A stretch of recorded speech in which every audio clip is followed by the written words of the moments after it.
For most of human history, the question this video asks would have been enough to end your life. To publicly question the existence of God was grounds for a heresy trial, excommunication, imprisonment, or burning. Doubt was not permitted. Doubt was dangerous. Doubt, in the wrong company, was fatal. We forget how recently that changed. The Enlightenment loosened things gradually, then unevenly. Pockets of the world still haven't loosened at all. In much of Europe and North America, the ability to ask this question freely is only 2 or 3 generations old.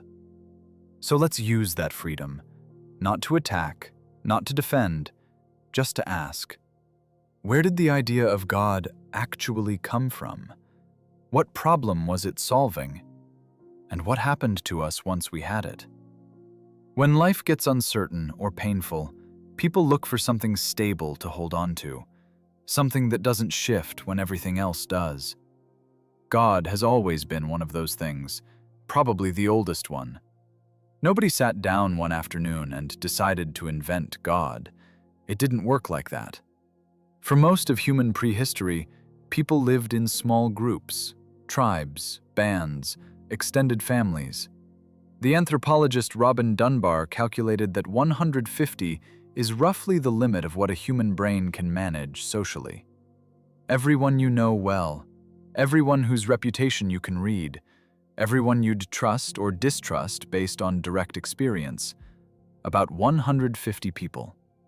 In a group that size, reputation does the work. If someone cheats, everyone knows. Then something changed. Around 10,000 years ago, humans started farming. Farming produced surplus. Surplus allowed specialization. Specialization produced villages, then towns, then cities. Suddenly, you weren't living among 150 people you'd known your whole life. You were living among thousands of strangers, trading with them, depending on them to honor agreements you had no way to enforce personally. How do you get a stranger to keep his word when you'll never see him again? Personal trust doesn't scale. You need something else. What emerged, across cultures, independently, repeatedly, was the idea of a God who watches. A moral God. One who sees everything, including what happens when nobody's looking. One whose punishment you can't outrun. You pay your debts not because I'm standing over you, but because God is. The invisible enforcer solves the problem that no human enforcer could. This is where 2 very different thinkers converge. The social psychologist, Norenzayan, concluded that the moral, all-watching God emerged precisely because large-scale cooperation required it. God, in his reading, was a genuine social technology, a solution to a real problem. Karl Marx looked at the same mechanism and described it differently. Religion, he said, is the opium of the people. His point was sharp. Religion doesn't just comfort the poor, it reconciles them to their poverty. It tells them their suffering has meaning, that justice will come in the next life. It makes an unjust world bearable, which means it also makes an unjust world stable. Marx wasn't wrong. Neither was Norenzayan.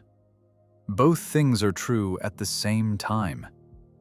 God is a genuine solution to a real human problem, and God is something that got captured by power and used to keep people in their place. The invention served ordinary people first.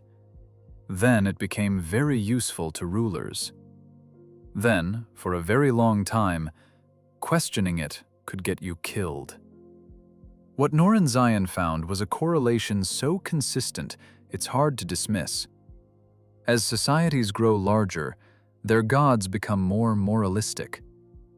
The early gods of Mesopotamia controlled rain and harvest. They weren't especially interested in whether you'd kept your promise to a stranger.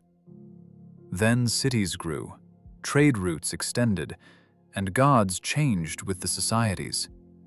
They became watchers. they became enforcers. Big gods, in Norenzayan's phrase, whose surveillance extended everywhere personal oversight couldn't reach. Researchers have also run experiments. When people are asked to think about God before playing economic games with strangers, they cooperate more and cheat less. The effect holds even for people who don't consider themselves devout. The idea of the watcher changes behavior whether or not anyone believes the watcher is real. The technology works independently of the theology. Which raises the next question. Once you have that technology, what else can you build with it? Ritual creates belonging. When strangers perform the same gestures, speak the same words, fast on the same day, they become less like strangers. Shared myth creates common identity. Two people who believe the same origin story are no longer just two people standing next to each other. They're members of the same story. Sacred law creates enforceable norms that apply to everyone, including the powerful. Then there's meaning. Humans don't just want to survive. They want to know why. They want their suffering to make sense. A God who sees your particular life as worth something is not just comfort. It's what makes it possible to keep going when keeping going is hard. None of this requires the God in question to literally exist. The technology works regardless. There is one place where the gap between the invention and what it became is impossible to ignore. The Catholic Church is one of the largest landowners on Earth. Its real estate holdings span every continent. The Vatican's art collection alone, Michelangelo, Raphael, millennia of accumulated treasure, is valued at figures that make economists uncomfortable. The Church pays no tax on most of it. Its finances are only partially transparent. This is the institution built in the name of a man who told a rich young ruler to sell everything and give the money to the poor, who said it was easier for a camel to pass through the eye of a needle than for a rich man to enter the kingdom of God, who had no home, owned nothing, and spent his ministry among the destitute and the sick.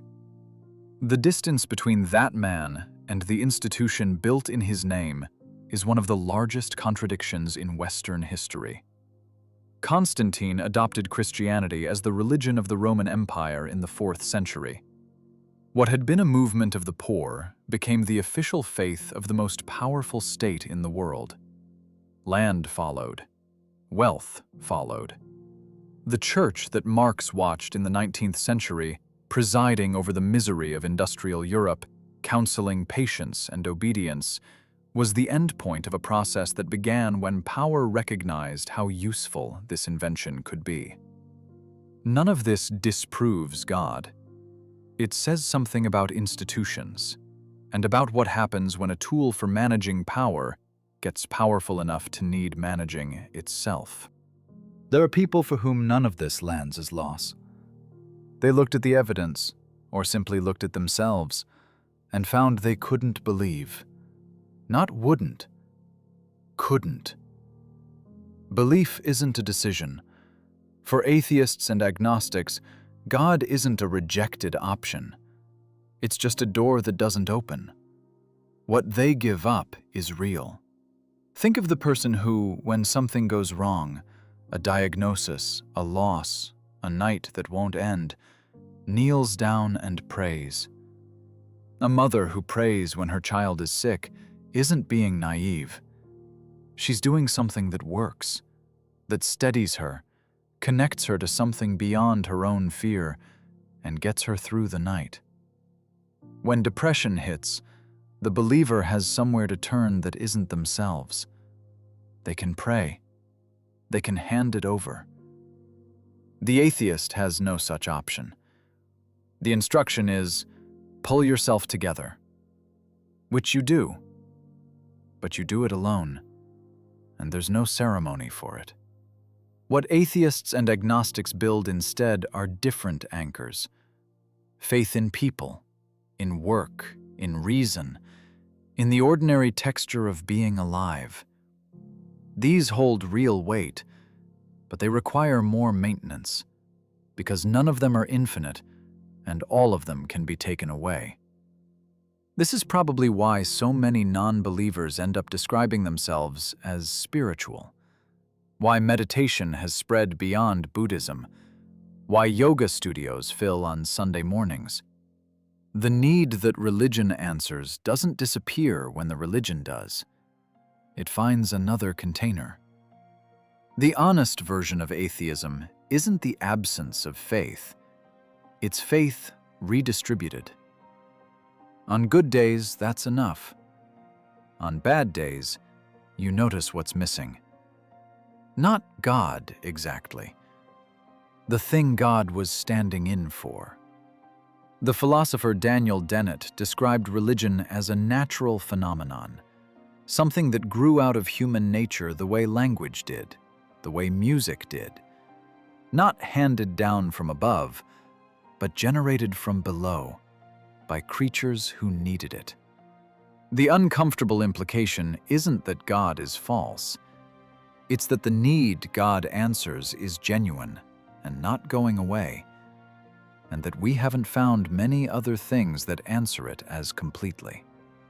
Whether the cathedral points to something real or only to the need itself is a question nobody has closed, and nobody has stopped asking it. Norenzayan's data and Dunbar's numbers describe the mechanism. Marx names the cost. Dennett calls it natural. None of them dissolve it. The pressure that produced the idea of God is not a historical artifact.